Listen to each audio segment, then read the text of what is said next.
The Dallas Mavericks and Klay Thompson have reached an agreement in which they will sign Klay for 3 years, $50 million. Now, there is going to be a sign and trade, but they've already agreed to these terms. The Warriors are going to receive 2 second-round picks from the Mavericks for Klay Thompson, a 2025 pick, and a 2031 pick. On top of that, the Mavericks are going to give up Josh Green in a three-way trade, I believe, between the Warriors, Hornets, and the Hornets will be receiving Josh Green. The full deal hasn't been finalized yet. There could be more things added in there, but that's what we know.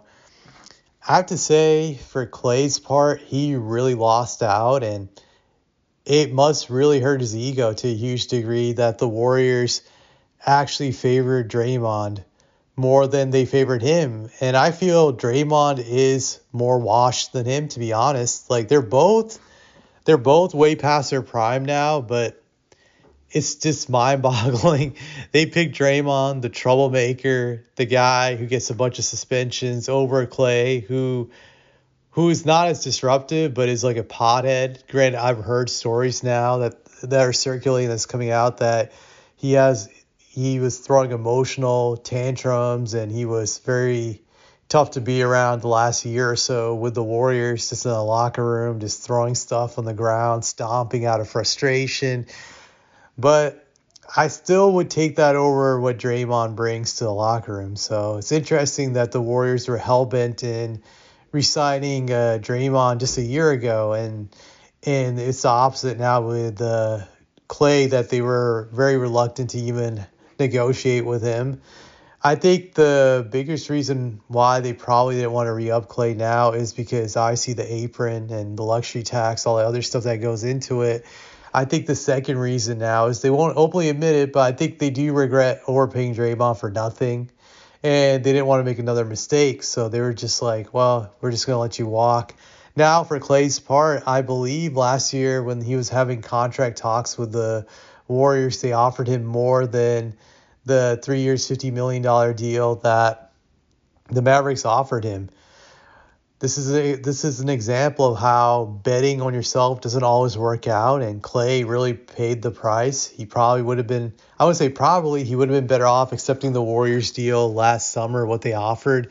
It was somewhere between 70 million to 100 million, I believe. So more than the 50 million that he's going to receive now. Klay definitely has to be regretting that. I'm sure he does have regrets, and I'm sure his ego's hurting right now. Now, I have to say, for the Mavericks, this was a terrible move. A really terrible move. You got to look at who the Mavericks have now lost during this offseason. They lost Tim Hardaway Jr., who was their third best scorer, I believe, on their team last year. Granted, he didn't play during the playoffs much because of his injuries. He had that ankle problem during the playoffs that limited him, but regular season, he was very reliable last year, and they got rid of him to free up cap room. And now I'm trying to see, what did Tim Hardaway average last year? Just not showing. Yeah, Tim averaged 14 points. So, yeah, he was an important guy. But they got rid of him to clear up cap space. They wanted to resign Derrick Jones, but they decided not to, which is another huge loss. And then they're getting rid of Josh Green in this sign and trade. So they've given up three valuable role players, three really good role players, to get an over-the-hill, washed-up former star in Klay. I know some people are saying, well, Klay's still a great shooter. He can add that. Yes, he can still hit threes. I'll give him that when he's wide open. He'll get plenty of those playing with Luka and Kyrie for sure. But his efficiency overall is terrible. He shot 43 from the field last year. And that's one thing people don't talk about Klay, I feel enough, that ever since he came back from that injury, his overall efficiency has been terrible. In his first year back, he shot 42 overall from the field. His second year back, he shot 43 overall from the field. His third year back, he shot 43 overall from the field. That's very putrid. If you're a perimeter player, you should be at least shooting 45 or above.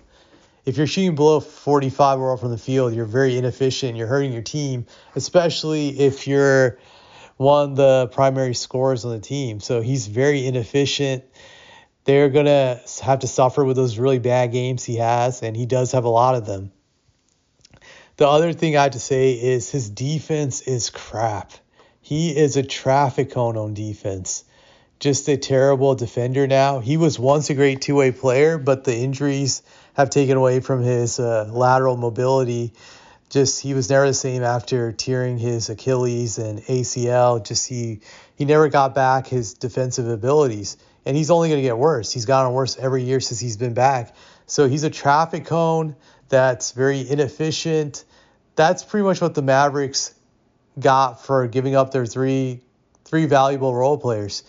This is a move that hurts them from a depth standpoint. Just I don't know what moves they're going to make next, but they're going to be feeling a lot of pain next year. And honestly, I think they're a worse team going into this upcoming season than they were last season.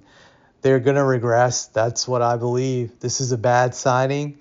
They will regret it in the sense that they gave up too much for very little in return.